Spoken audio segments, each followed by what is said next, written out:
This is Gerardo Del Real with Resource Stock Digest. Joining me today is the chairman and CEO of Hannan Metals, Mr. Michael Hudson. Mike, how are you this evening, sir?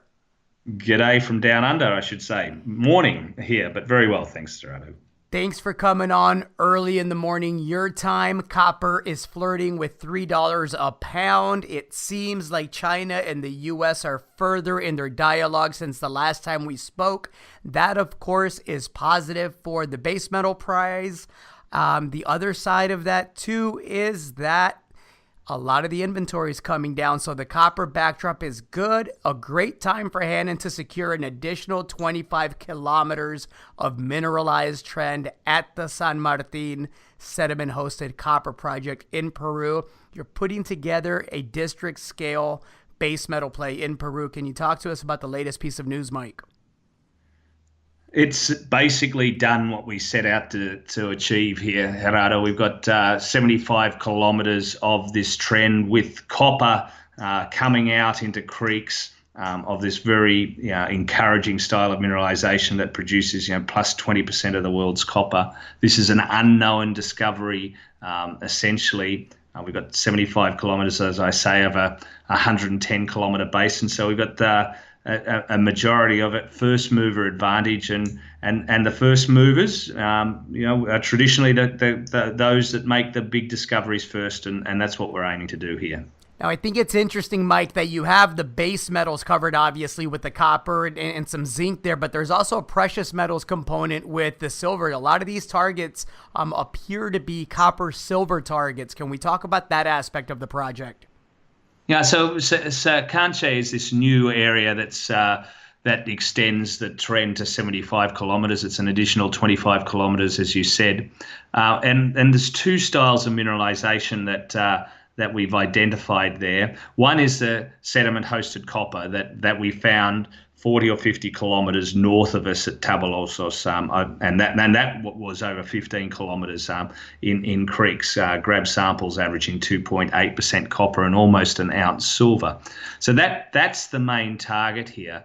But in these systems, in these mineralised basins where sediment-hosted copper forms, like in the Zambian copper belt, and this is very much an analogue for that style of mineralisation, there are other base metals that form on the peripheries around the sediment-hosted copper. It's slightly different stratigraphic positions, but what we've got down at Canche is probably one of the most encouraging pieces of news, is that we've got gossans up to 80 metres thick that are running a few percent lead and zinc.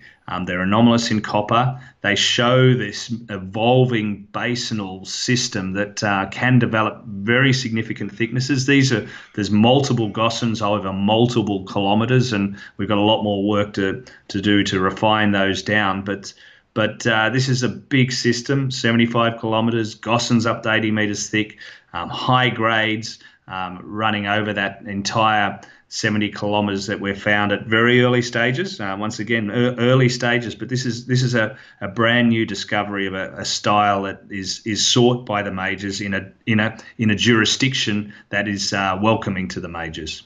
I couldn't help but notice that you have planned a multi-team exploration program, pretty aggressive field exploration. Where can we talk about that, when that will commence?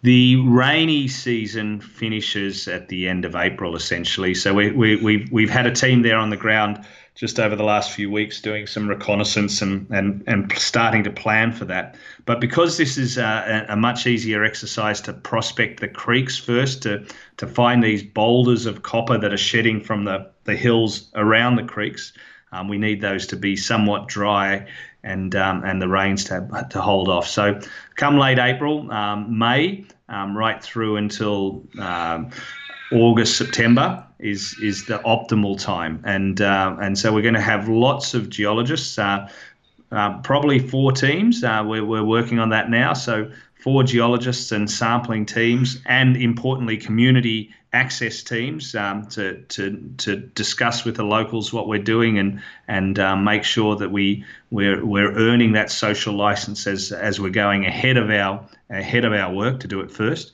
And prospecting is pretty cheap but very effective in terms of just really nailing down what we're going to have, and our challenge is to find the thickest and highest grade parts of this system, and it's 75 kilometers long, but there's multiple horizons, so literally there's hundreds of kilometers of strike that is shedding into these rivers within our application areas.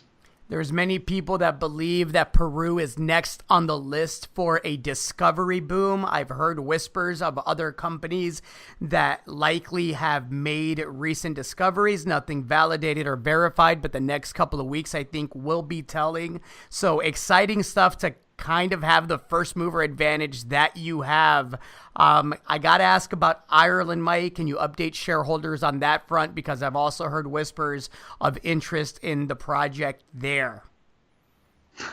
We've got a great project there, and up until very recently, zinc had lost its luster, but it's desperately seeking zinc again in the space. Zinc is at 18-month highs, and inventories are right down, and it's putting more focus back on the zinc space. I think you can see a number of the zinc companies have bottomed now, and we just drilled a very encouraging hole based on our seismics work and the millions of dollars that we've spent there, looking for the big one, and we just need to fund that further to drill further down there, but that had all the right ingredients, and that's outboard from an initial resource of 4.5 or 5 million tons, which is sort of a half to a third of the way to being economic. But we're really looking for the big one, and there's some great information on our PowerPoint on our website, just in terms of the analogs and the scale and what we're seeing there, and we'll come up with a little bit more information. We've still got some